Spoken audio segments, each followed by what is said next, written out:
ചെളിയിൽ ആള് കിടക്കുന്ന ഒരു ഒരു ദൃശ്യം ആഷ്മി പറഞ്ഞില്ലേ, ആ ദൃശ്യമാണ് ഇപ്പോൾ കാണുന്നത്. ജംഷീർ എന്നൊരാൾ ഇതിനടുത്തുണ്ട്, അദ്ദേഹം നമ്മുടെ ഇപ്പം ടെലിഫോണിൽ ചേരുന്നുണ്ട്.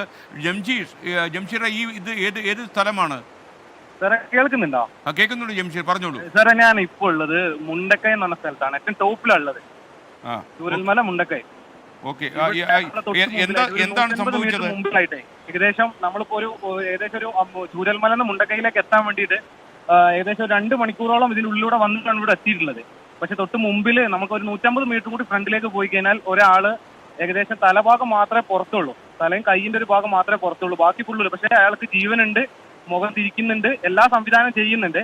പക്ഷെ നമ്മളുടെ ഈ പറഞ്ഞ പോലെ റെസ്ക്യൂ ടീമിനോ ബാക്കിയുള്ളവർക്കോ അയാളുടെ അടുത്തേക്ക് എത്തിപ്പെടുന്നതിന് കുറച്ച് ബുദ്ധിമുട്ടുകളുണ്ട് ഇപ്പോൾ.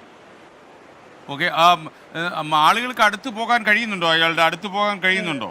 സാറേ വെള്ളത്തിന്റെ ഒഴുക്ക് ഇപ്പോൾ മഴ കൂടി